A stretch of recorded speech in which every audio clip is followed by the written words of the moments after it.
high atop the pastoral center of the Diocese of Camden, you're listening to Talking Catholic. Hey everyone, welcome to another episode of Talking Catholic. I'm Jen Morrow, and with me today is Mike Walsh. She's laughing because this is the second take at the intro because she whiffed so hard on it the first one. But I did, and I was just saying, it's been 2 years and I've never messed up an intro. I was actually thinking, because I had a hard time remembering the order of starting things as we were about to begin this, like what I had to turn on first. And we have not recorded a podcast in the vault in forever. Mm-hmm. I don't think I've been on a podcast in quite a while. No, we did one at Catholic Charities with a Ukrainian refugee. That may have been the last one we did together. I think that was the last one. That was like a month ago.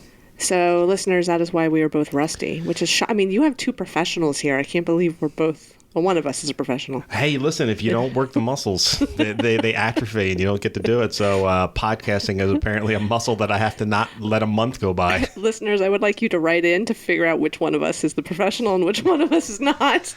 I believe they knew. I've been on this podcast 5 years. Professional is not something that's usually referred to with my name in it. But we have not been lackadaisical in our work otherwise outside of the podcast. It's been a good run for the paper. We have had a bunch of great editions. We're now in the summer months where we go bi-weekly. So every other week we've got a new edition coming out for the most part. The last one has a great profile on all the new state officers in the Knights of Columbus. Yes. With some fantastic photos Amazing that didn't make it into the paper, but is on the gallery on CatholicStarHerald.org. Yes. So you should definitely take a look at those. Oh, you know what's interesting is, I think that listeners, and myself included, would think, going in the summer to biweekly print must be much easier. It's actually not. Going to print every week is easier because there's so much going on in the diocese. It's difficult to figure out what goes in and what goes on the online only because there's just too much good news happening in the Diocese of Camden. Yeah. So yes, there's a lot of good content in the most recent Catholic Star Herald. We have good news. We have events that are coming up like Wedding of the Sea, and then also I'm going to promote, in addition to the 4 obituaries that are already online as well, we have a whole sports section. Right. And I am very excited about that because our sports correspondent, Mark Zamaro, does an amazing job. And we got a top 10 roundup of the top events in high school sports from the 2022-23 year. I'm not going to say the National Hockey League star. Johnny Gaudreau? Yes. Okay. Yes, we have him in the paper. It's good stuff. It is. Yeah. He's now I forget, now I can't remember the team he was on before, but he's on the Columbus Blue Jackets now. He's a Gloucester Catholic high school graduate, and he's literally a great player, all-star hockey player. And he comes back every year and does a tournament that helps to fund programs at Gloucester Catholic. So it's very nice, yeah. So it's a good, solid. And a former guest of the podcast. I know, I wasn't here for that. That is the only episode that John Kalitz, our beloved graphic designer, was on. So, because we needed a hockey expert to be there as well. So John was there to ask all the hockey questions. That makes sense. And we come to think of it, we did it at the tournament or the night before the tournament, maybe. That is so awesome. Yeah, it was really cool. Oh, we should do something like that. I mean, I don't know anything about sports, so it shouldn't be me. I don't know. What do you want to do? So for instance, yesterday we went to the diocesan softball championship game. We did? We could do a live podcast from a championship game one day. We could make the calls. You make the calls. Well, what's funny is we actually thought about live streaming the championship game. Okay. And then realized that, in sports, particularly amongst adults, things can become heated, words can be said, and maybe it would be the best thing for the Catholic Star Herald to put out that on our live stream feed. It ended up being a very great, truly great game. It was actually my former team, Our Lady of Peace Parish in Williamstown, against St. Charles Borromeo from Sicklerville. And St. Charles won the Tom Walsh Memorial Cup, which was appropriate as his son and grandsons play on that team. And it was actually a great victory for them. They were the away team in the game, had a big rally in the final, at the top of the final inning. That was amazing. Yeah, and then held off a rally by Our Lady of Peace in the bottom of the inning to hold on to it. But it was a stellar game. It was. I really feel bad for the Our Lady of Peace people. They were really, they did their best. They did. But St. Charles pulled it out at the end. Like, they brought everything they had in that last inning. It was great. And I was excited because I'm ashamed to say this, it was my first diocesan softball game. And because I'm always in deadline or something. Yeah, sure. That's the reason. I know. Okay, there you go. Yeah, thank you. It's funny. I've been to a lot of them. I know. And I work the same deadlines. So it's kind of strange that would be the thing holding you back. Anyway, professionalism. It was great. I met some parishioners that I hadn't met before, ran into some friends that I do know, and it was a lot of fun. And also amazing photos taken by somebody in this room. That's true. They are incredible. And it was me. Yes. It's funny. I think maybe next year. So Carrie Janice, who I don't know if she doesn't listen to whether or not she listens to podcasts, she's not on it or not. So I'm going to put this on the podcast to see if it gets back to her or not. Hey, Carrie Janice, I think for next year we need to put the championship game in a neutral location. So maybe we could work with either our high schools to put it on a high school property, or maybe since you work so much with Rowan Catholic Campus Ministry and Rowan University, maybe we could put it on the softball field at Rowan University for the championship game and really make it a diocesan event. I love it. Yes. Now, I'm not going to tell her that. So, listeners, it's up to you to get that back to Carrie. So we want to see just how powerful this podcast is. Okay, I promise not to say anything either. Okay. Okay. But no, it was a great event. I love doing stuff like that. The summer is when it seems like we have some of our most fun events, like the Wedding of the Sea. We talked about this earlier. That's coming up. There's now Wedding of the Sea events at all of the shore towns. But the two biggest are Wildwood on the eve of the Feast of the Assumption, or the vigil of the Feast of the Assumption, on my wedding anniversary every year, which I then spend with John Kalitz all day. And so we now consider it our anniversary as opposed to my wife's anniversary. And then, but that's in Wildwood in the evening of the 14th. And then on the 15th, we have the Wedding of the Sea and the Feast of the Assumption in Atlantic City. This year it's going to be at the Hard Rock Cafe, which is the first time not the Hard Rock Cafe. It's going to be at the Hard Rock Hotel in Atlantic City at noon. And it's the first time they've held it there, but the Hard Rock seems very excited to have them down. And it should make things a little easier logistically, because part of the whole Feast of the Assumption, Wedding of the Sea, is that you say Mass. In years past, it's been at Boardwalk Hall, but that's been rented out for the last couple of years, so we couldn't use that. So we've been doing it at St. Nicholas Tolentine, which is a couple blocks off of the boardwalk. But Hard Rock is right there, so it should be easy for us to process from Hard Rock down to the ocean so that Bishop can go out and bless the ocean and go out into one of the lifeguard boats and do the blessing there. You know, you mentioned St. Nicholas Tolentine. I just want to put a little plug in that in the next couple of weeks you'll be seeing an article in the Catholic Star Herald, because St. Nicholas Tolentine is going to start leading tours of the church to explain the history of the church, the history of the stained glass windows. It's a very old, beautiful church. And I believe there's going to be some volunteers that will be leading those, and one of them used to be a docent in Rome. So yeah, really? Yeah. Should That's be cool. Really exciting. I want to go do one of those tours too. You know what? I would actually like to take that tour for my own, because there have been legends about that church over the years, and I'd really like to hear if any of them were true. Yeah. Like there's a legend that church was built to be a co-cathedral, so we would have cathedrals on both sides of the diocese, and but I've only ever heard that in rumor. I've never actually seen that in print anywhere, so I'd like to be able to find that out, because it looks like it should be a cathedral the way it's built. It's this beautiful Baroque. Maybe our guest knows something about that. Well, I wasn't going to put him on the spot like you. So. I feel like I'm putting him on the spot the entire time already with the questions I have. Well, I've been looking at him because I like him. He's just, well, we do like him. We like him a lot. But and I guess we should probably bring him onto the podcast since we made him wait for 10 minutes. I know. And he got here 45 minutes early. Really early. I know. And I was wish ready. I had known that. I was ready to podcast with him the second he walked through the door, but I didn't answer my phone, and then I immediately said, I'll run back up. But I want to go on the record to say that, Father. I said, I'll come right back up. I don't know if he told you that, Mr. Walsh. He did not. So no. Well, okay. Just out of curiosity. He's a very silent communications director. That is right. I only speak when I feel like it. That is true. It really annoys the bishop. Witness. So, would you like to properly introduce him before we put him on? I will. Okay. Today we have with us Father Jason Rocks. He is the Chancellor for the Diocese of Camden, and he's also the pastor of Holy Eucharist in Cherry Hill. Thank you, Jen. It's good to be back. Always a pleasure to work with Mr. Walsh. Father Rocks and I have the pleasure of working together quite frequently, almost always in an enjoyable way. So, fortunately, I'm usually in his shots in the worst possible way. That is true. I have perfected putting him in the background of a photograph of just not the face he wanted to give at that particular moment. Oh, no. Is that on purpose? He would often tell me, look, when we're doing the video, don't stand right there. Look at the camera. And I do. That's right. There's a lot of the back of his head, or seminarians' heads. It's usually my chief, all the things we live stream, all the things we photograph that involve Bishop, it's me getting around the MC and me getting around the seminarians, but that's okay.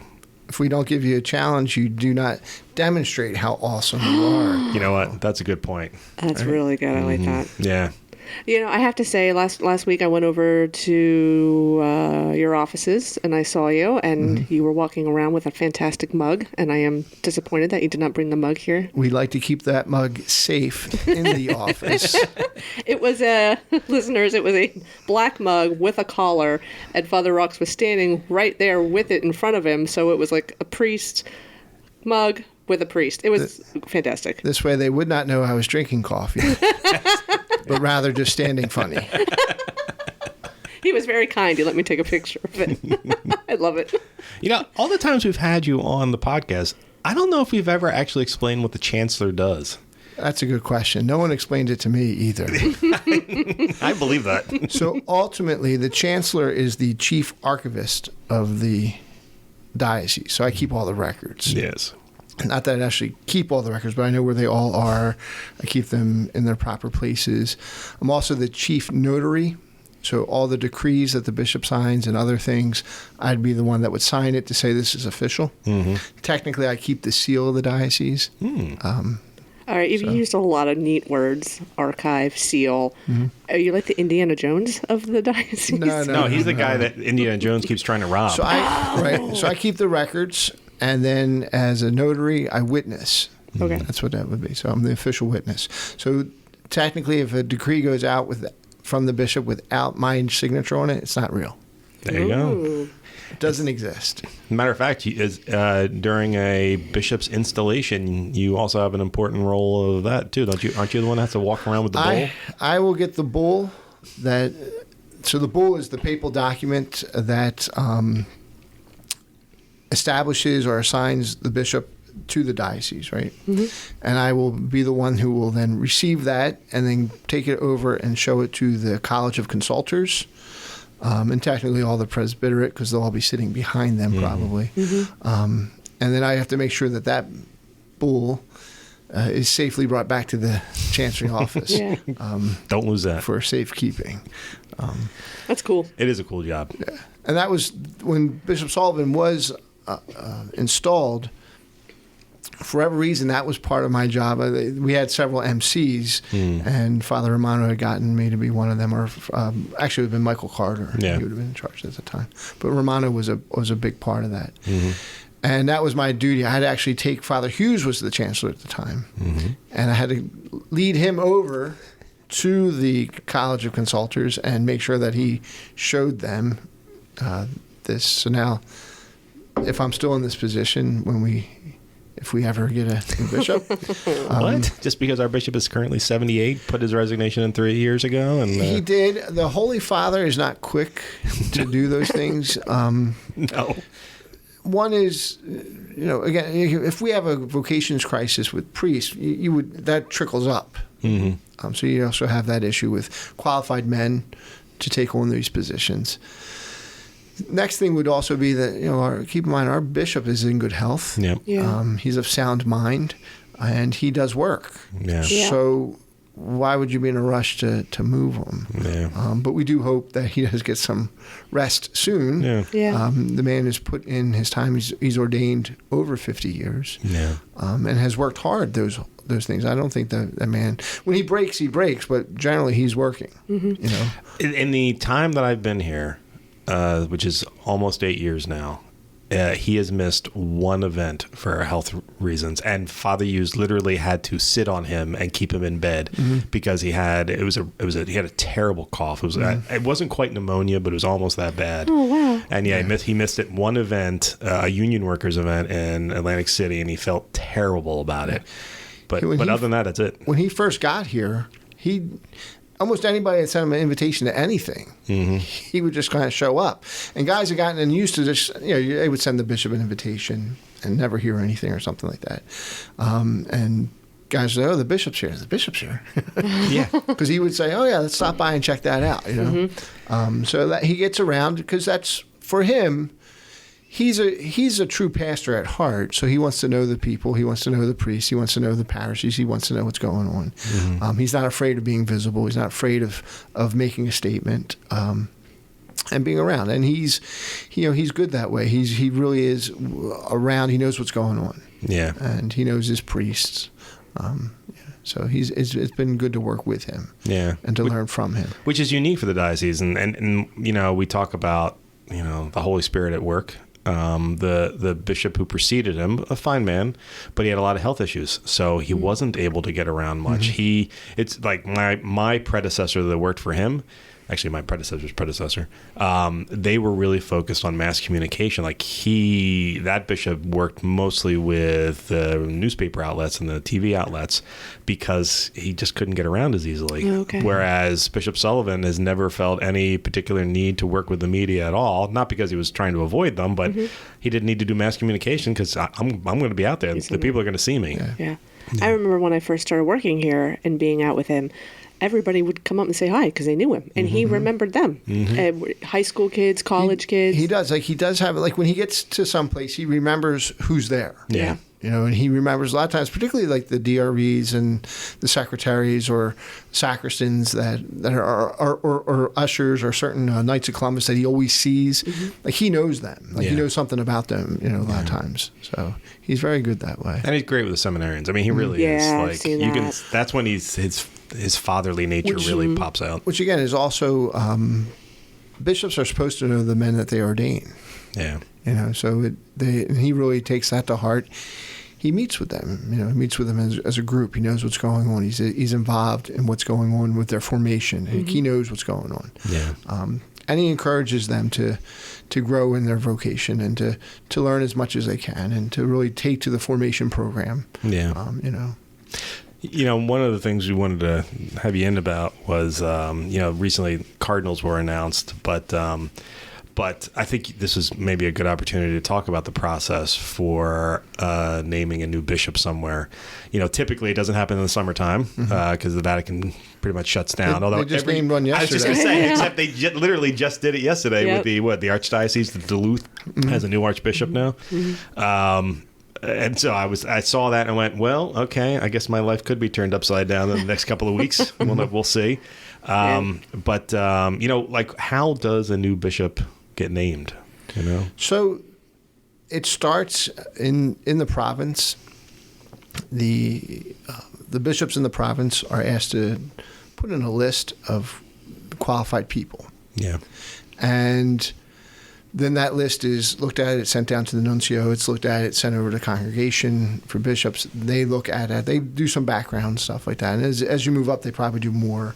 And eventually, when it's time, there'll be the dicastery will meet with the other members, and they will discuss, what places do we need to assign a bishop at this point, and who are the qualified candidates for that, and they'll have that list. These are the people. And then that list is then eventually presented, they say with the three top names, to the Holy Father, and he decides. And with somebody like Francis, and who's been around long enough at this point, and also you probably saw this with Benedict and even John Paul, who had been there for a long time.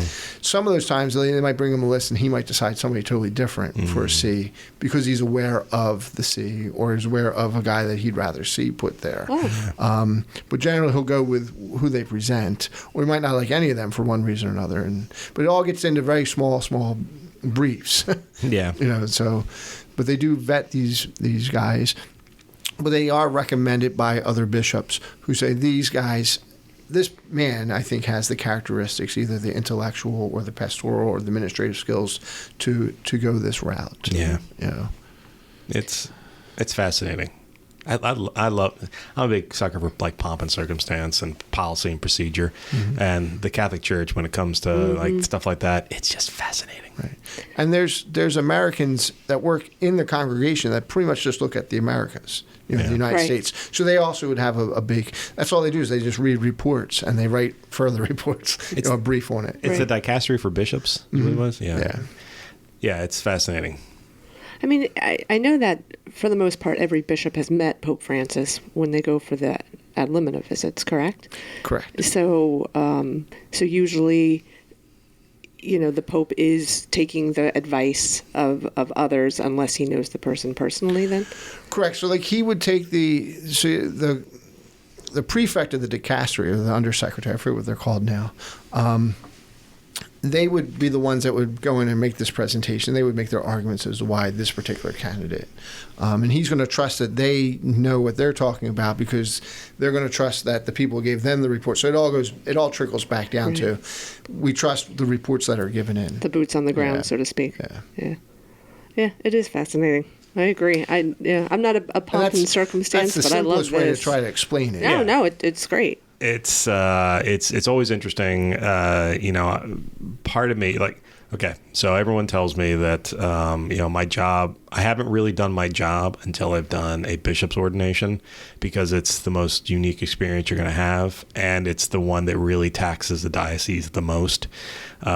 So I've been warning my staff to be prepared. Don't expect to be on vacation when this stuff happens, all that kind of stuff. Right. But the thing that's most insane about it is you just don't find out until any number of days before the announcement is made. So the two bishops could talk, the bishop and the bishop-elect could talk to each other maybe a week beforehand or 2 weeks beforehand, but the staff may not find out until 24 hours beforehand, and then we go into gear. So we've been in sort of prep mode now for 3 years, to be honest with you. Correct. And if the man's already a bishop, there's an expectation that within 2 months he takes over the see. If he's not a bishop, they give him 3 months because they know that you have to actually coordinate now an ordination. Yeah. He definitely have to go on a retreat, things like that. Yeah. So, when the new bishop is announced, does only the bishop know, or is he allowed to tell the chancellor, the vicar general? So he'll be the first to know, and then it depends on what the nuncio tells him. Yeah. Because you do have to begin to make some plans. Like you're going to eventually have to tell somebody else because there's going to come a press conference. Right. And like they said, like 24 hours before, like, oh, by the way, we need a press conference for tomorrow, right? And you need to set those things up. Gotcha. And then once it's announced, it makes everything easier because now you know and you can begin to prep. And they do try to keep those things close together so that a guy's not sitting there for 2 months going, oh, man, I got this big secret and I can't tell anybody, it's not fair to them. It's pretty easy to tell which diocese knew early and which diocese knew late by what is up on their website, how quickly they turn things around, who's involved, where it's at. Like the ones that were really caught off guard look like they were really caught off guard. Like sometimes, like I think even the archdiocese, the archbishop that was just named, they had to send the bio to his former diocese. They just sent a link to the bio from his former diocese because nothing was up on the archdiocesan website yet because apparently people didn't know in time. Oh, they all found out. Yeah. So well, let's keep our fingers crossed that doesn't happen to us. But we're prepared. We've been talking about it for a while. We have the whole thing figured out. Yeah. Except for who it is. Right. I think these challenges show how great you are. You rise to the occasion. Well, I haven't really failed yet, so this might be my first shot. So I'm gonna maybe this will be the one I flame out on. You won't. But Father Rox brought up the nuncio, and we wanted to talk about that. I did. So we talked about some bishop stuff, and I also wanted to talk about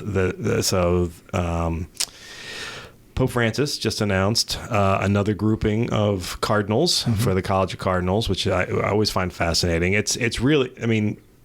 I was about to say something that isn't necessarily true. When a cardinal is announced, it's cool. It allows them to vote for a new bishop if they're under the age of 80, right? Mm-hmm.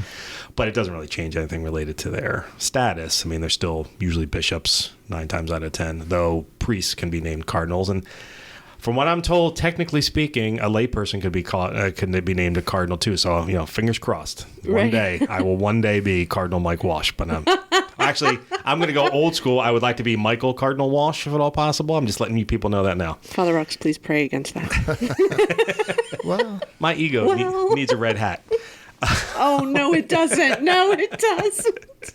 So recently, the nuncio to the United States, who is essentially the ambassador for the Vatican to the United States, Archbishop Christoph, was named, Pierre Christoph was named a cardinal.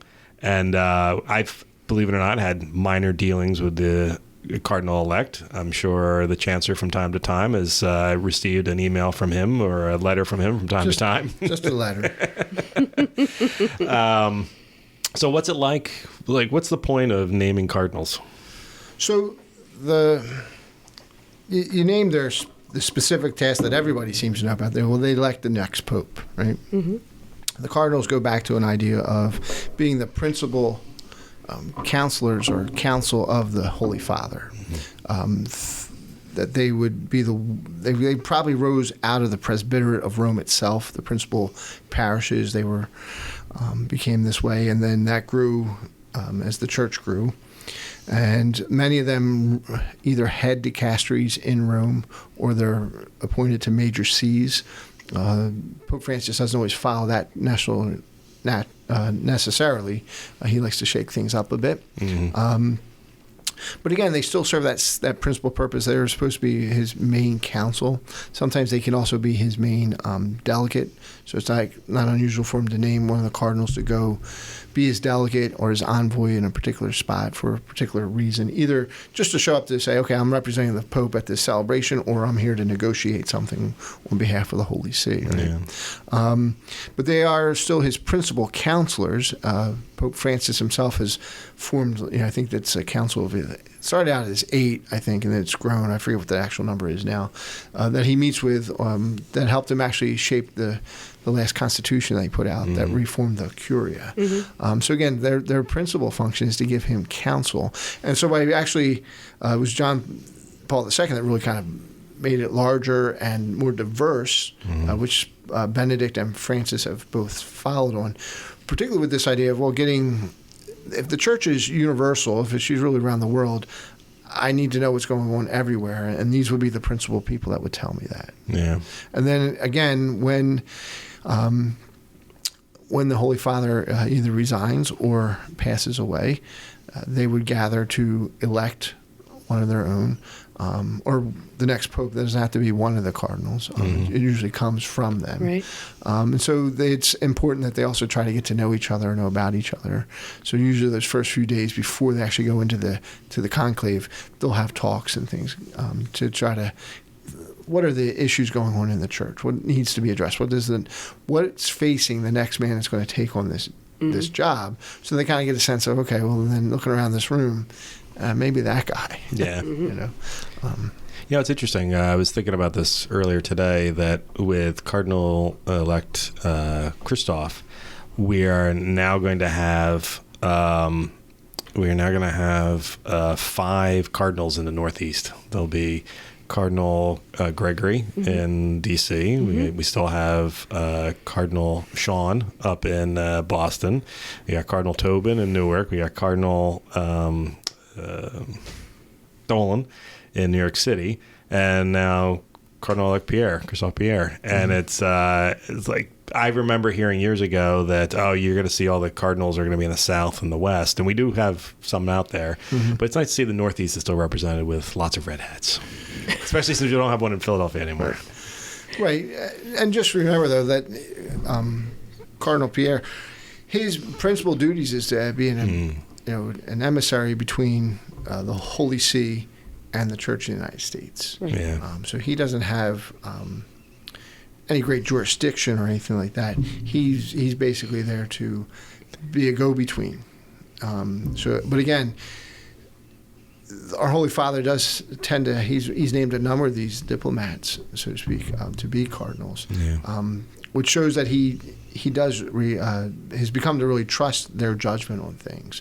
And he does he must be seeking the counsel of his cardinals to get information about what's going on. Mm-hmm. Yeah. Well, it also means that if we have a new bishop anytime in the near future, well, anytime after what? When's the next consistory? Did they say September? September. Yeah, I think so. As long as we don't have a new bishop before the end of September, that means it'll be Cardinal Christophe Pierre here to help install the next guy, which is always fun. But I'm going to... Pomp and circumstance. I love pomp and circumstance, which breaks my heart. I told these guys about this before the podcast. My son is currently at the Boy Scout Jamboree down in West Virginia right now, and the Jamboree posted a photograph of the from the Mass where Cardinal-elect Christophe Pierre was there, and my son didn't make that Mass. 2,000 scouts there, Catholic scouts were at the Mass, and my son didn't get a chance to make it. I haven't found out yet why that reason is even there, but when I saw that picture, I was like, that boy is going to pay if there's not a good reason. He better have had scurvy or something. Scurvy. You better be in the medical tent. And that's. I mean, I hear what you're saying, because the John Paul II, maybe within a year or so of being elected to the papacy, was in Philadelphia, right, for something, and he went to some Polish church over there, and just sat down and had dinner with the Polish community, and several people got some pictures, because they had this dignitary, right? Nobody knew who he was or anything like that. And then like a year later, he's Pope.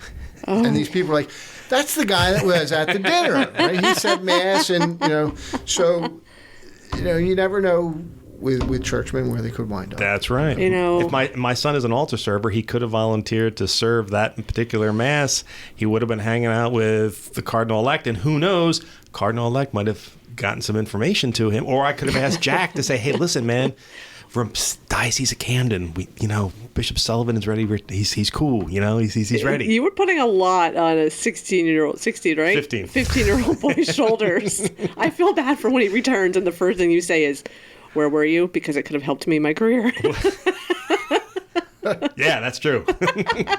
My kindness for my son only exists while he's away. As soon as he comes back, I'm on him again. So I've been very supportive of his doing as much or as little as he's wanted. He went whitewater rafting while I was down there, so that's something I've never done before. Really? And he did 3 hours of zip lining, because they have some incredible zip lining thing down there. I've always wanted to go zip lining. So listen, I mean, he's enjoying himself. Yeah, you can give him a little nudge about the nuncio. Come on, man. If there's a Cardinal-elect there, man, represent your dad. Just remind it. A scout is reverend. Exactly. Unfortunately, a Walsh is not. So that is all the Walshes are irreverent. I do know that. Personal experience. So anyway, we are looking forward to that, and then so when the consistory does happen, that's when they'll get all the little red hats, and then any bishop, any cardinal under the age of 80 can vote for the next pope. Correct. Pope Francis often bestows the red hat on people who are above 80 years of age as sort of a thank you for your service, right? Honorific and things like that. And many, John Paul II did the same thing. Yeah. With a few of them. And sometimes they even, I don't know if Pope Francis has done this, but sometimes they'll say, I name one in the heart or in the chest that is not made known for one reason or another. I think one of the more famous was the Vietnamese cardinal. He was named a cardinal by John Paul II, but silently. Like he says, I have this intention. This guy's a cardinal, but if I make that public, he will get in trouble with the government at the time. Right. And then later on, when things eased up, it became it happened, and stuff. So. And he also does it. He'll do it with older priests too. Like there was. I wish I could remember the story, but it was I want to say it was a Belgian priest or French priest, but he'd gone through terrible times, and he had been in like concentration camps and whatnot, and just been incredibly saintly in his work. And this was 3 or 4 years ago, I want to say, and Francis met him sort of by accident on a visit to the area, but his story touched him so much that a few years later he named him a cardinal.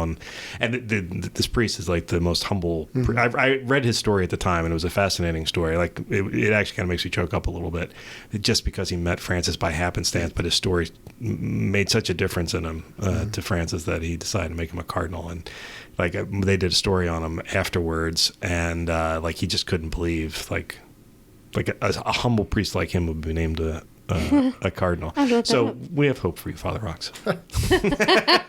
No, I'm good this way. Of course, if that happens, you're gonna have to get a new mug, a red mug. I'll get a red mug. Yeah, that's a good point. See, I know people. We'll make it happen. It's okay.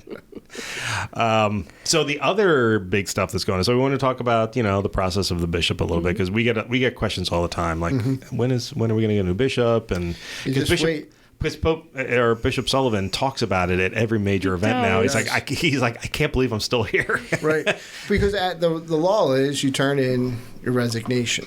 Yeah. Okay. At 75, right? Yep. So at 75, you turn in your letter of resignation. There's nothing that says it has to be accepted. Yeah. So you're at the whim of the Pope until he accepts it. Yeah. And they'll make that they'll make that decision as time goes on. And we do hope that it's sooner than later, just because, again, Bishop Sullivan has worked tirelessly for over 50 years. And I think he would like to be able to enjoy a few years of just kind of like no administrative duties and things like that. I believe he has earned the right to take a retirement. Without it, I believe the people from the Archdiocese of New York would say the same thing, with joy, not get him out of office. Right. I mean, you are a good and faithful servant. Rest for a little bit. But we also wanted to talk about the Synod a little bit, because that's the other big news that's hitting. Pope Francis released his list of hundreds of names of people who are going to take part. So there'll be over 300 delegates at this synod. He personally had like 120 some, 130 some. I forget what the number was. And now it's a synod of bishops, and so they're mostly made up of bishops. But he did also appoint some laity to actually be delegates who would vote on this in this stage. A little interesting. Never before seen, because it's right? a synod of bishops. It's the bishops that would really be the ones that should be, or that you would think be the ones that would do this.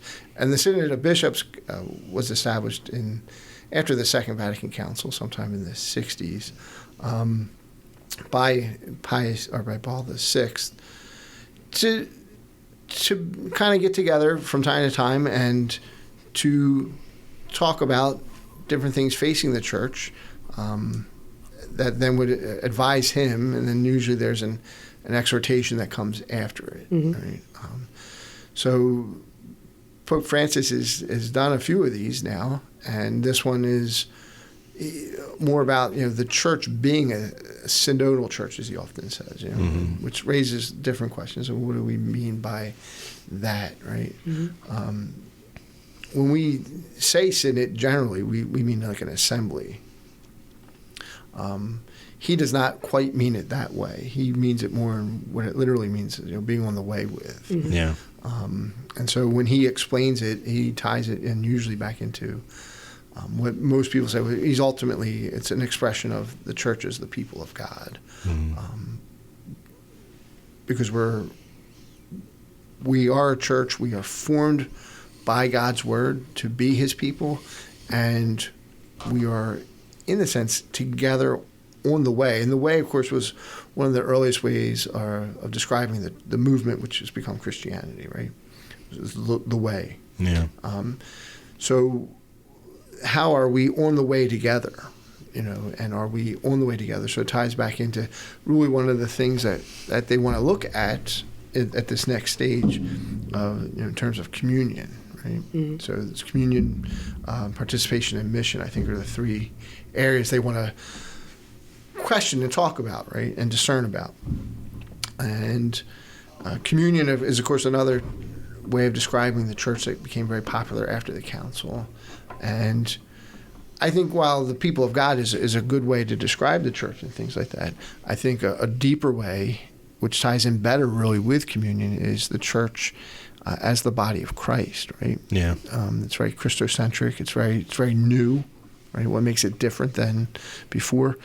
And I think if you tie that in, and there's now this idea, a better idea or understanding of communion, because the idea of communion with the church is not that we are a parliament. It's not that we're a democratic political body. It's not that we're a gang, right? Mm-hmm. But rather that we form this body that's really interrelated, mm-hmm. right? So ultimately, communion in the church is rooted in the communion of the Trinity, right? Yeah. One God, three divine persons, but all equally God, right? All equal in majesty and glory and power. Church is to be that way, even though she's hierarchically set, right? In terms of popes, bishops, priests, the laity, and things like that. But our hierarchy is really more is what one of the commissions came out, and I think Francis himself has used this, is really like an upside-down triangle. Right. Authority in the church is never about power, mm-hmm. but it's about really helping people to flourish in the new life in Christ. That's what authority in the church is about. And so our communion is all about being together in Christ, so that you go back to the teachings of Paul. If one member of the body is honored, all members are. And if one member suffers, all members do. Mm-hmm. Because we are one, right? And we need to really live that out more. Like, we really need to kind of get that into our mindset, that if somebody is honored in one particular way, we're all honored this way. And if one of our members is suffering, that's what we normally come across, we should really, that's my suffering too. Yeah. And again, that's rooted back into something Paul VI himself talked about with the Eucharist. That nobody who participates in the Eucharist is supposed to be like all my own. Your burden is my burden. By sharing in the Eucharist together in Holy Communion, that becomes my burden. How can I help you? Yeah. And it's a real help, because it's my pain, right? Mm-hmm. So it's about really growing in this idea of my blessings are for others, and somebody else's pain is mine. Yeah. And really walking with them. So the Assembly of Bishops, which now includes the laity, like we spoke about, with voting rights, they're mm-hmm. going to meet in Rome mm-hmm. From October 4th. Most of October, I believe, like October 4th through 28th. And I know that at the beginning, I think it was the beginning of July, I could have the timing off on that, the report was issued. Mm-hmm. I can't pronounce it, so you should just pronounce it for me. Will they be discussing... You mean the working document? Yeah, the working document. Okay, that's what I refer to it as, the working document. Sorry. The working document. It's tricky. Instrumentum laboris? Yeah. Thank you. I don't do the Latin words. It's the working document. The working document. So that's what they will be doing. I was going to say, will they be discussing the working document? So the working document becomes their guide mm-hmm. that they will look through, particularly those questions that come with this working document, to begin to, again, the expectation of this phase of this synod on synodality is not to actually come up with answers. It's about, okay, well, if looking at everything that we've done, like, taking this consultation of all the people, if these are the three things that I think are important, that these are the areas that the major themes: communion, participation, and mission. Let's look at some questions to reflect upon. Well, how well are we doing that, and what could we do better, mm-hmm. right? Mm-hmm. Because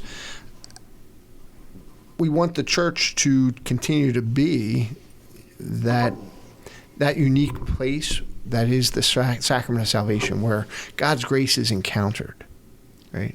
And where God's love is made manifest, and where we do come together as truly as one body, as children of God, and begin to live this new life in Christ. Right? So what do we need to do better? How could we make those ties stronger, particularly communion and mission? I think it's important to note for all of those who did take part in the Synod listening sessions in dioceses across the world, that especially, here in the Diocese of Camden, those results from those listening sessions are posted on our diocesan website, so anybody can read that. But also, and so is, I think, the Region 3, which we're part of. Yeah, we did our diocesan. So our diocesan stuff is up there, the region stuff is up there, and the United States.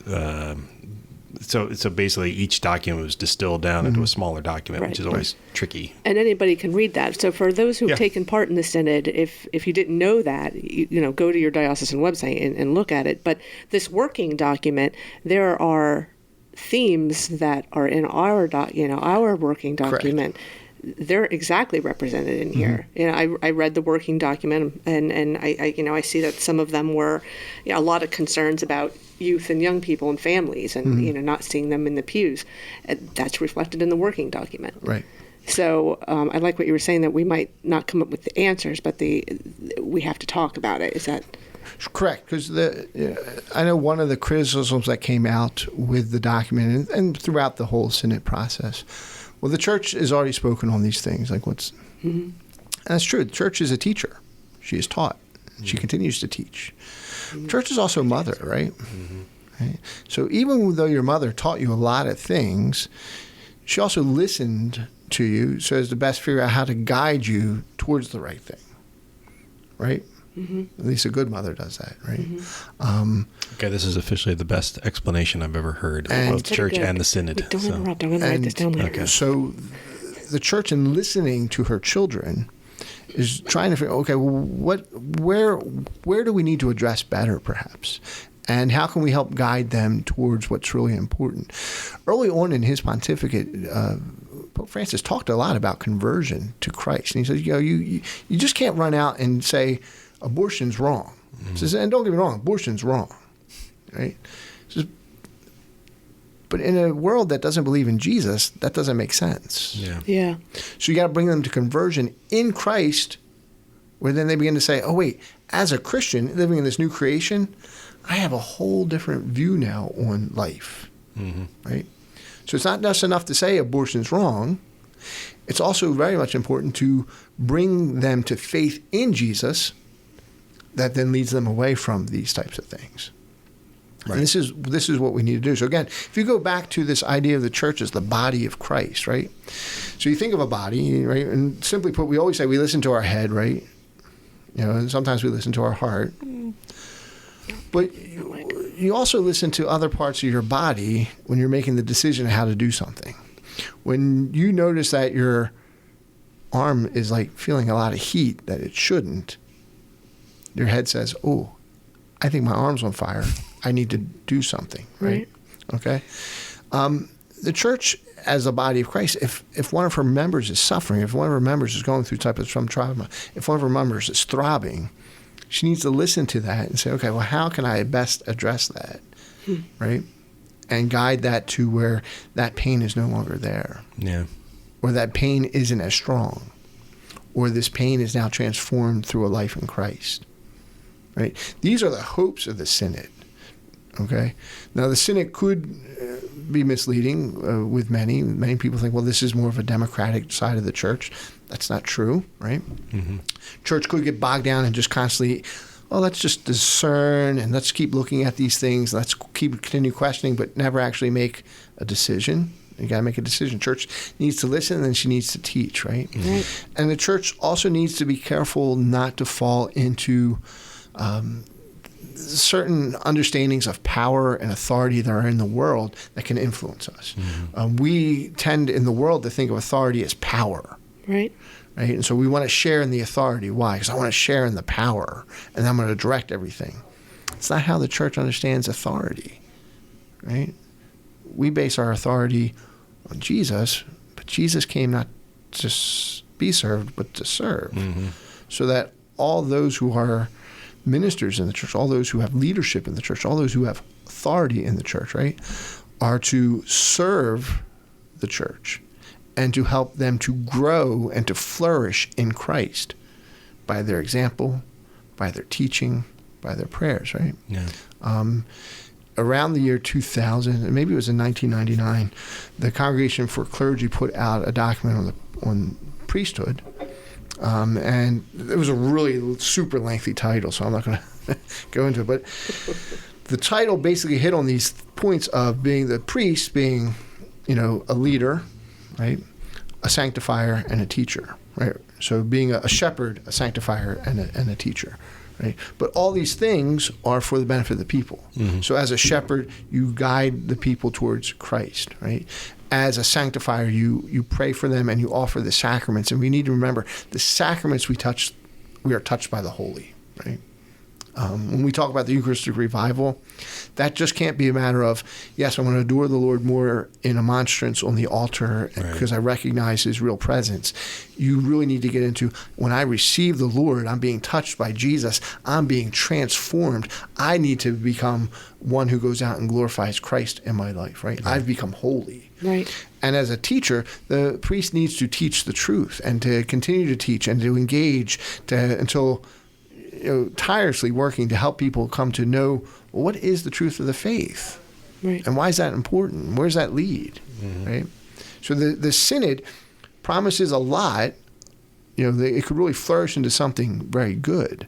If anything, so many people right now are talking about the church.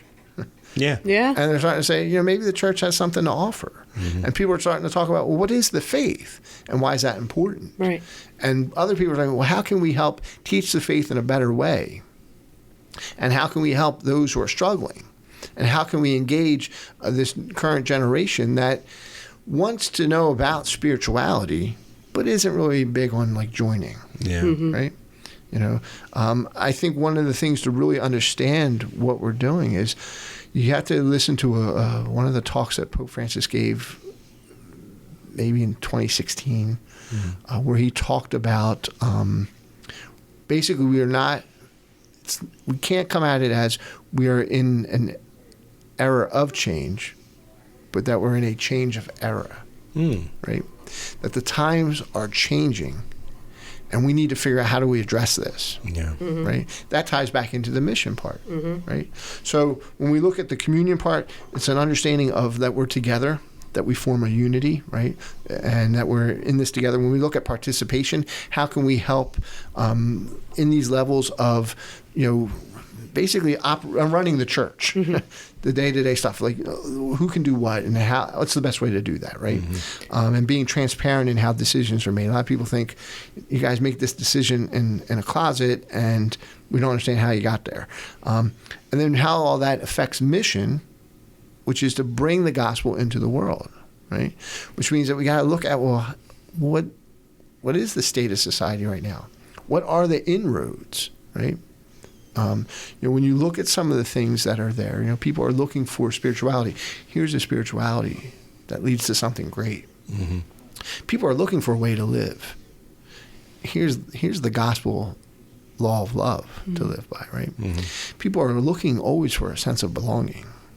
Here's a community, right? But we need to have real communities of faith that are full of God's love that says, hey, how can I help you? And keep in mind, sometimes helping people is as simple as, how you doing? Right? And I think when you explain it like that, the inverted pyramid that you were talking about makes a lot more sense. Right. Because then you see the Holy Father not as this power dominating down, but rather as strength holding up the rest, right? Which if you think about what does Jesus call Peter, or Simon, right? He calls him Peter, right? He calls him Kephas in Aramaic, which is a large boulder, right? A firm foundation, right? He's supposed to hold up everybody in his faith, which then comes across in his teaching, in his example, and in his ability to sanctify the people, right? And that trickles down through the bishops, through their priests, and then ultimately to the laity, right? So we talk about how the priest sanctifies through his blessing and through the sacraments, right? The people need to sanctify the world by being the sanctified, right? So if I receive my Lord and I'm now touched by the holy and I become holy, when I go out into the world, whether, I'm the trash guy or I work in a little cubicle or, whatever it is, I need to bring that holiness with me.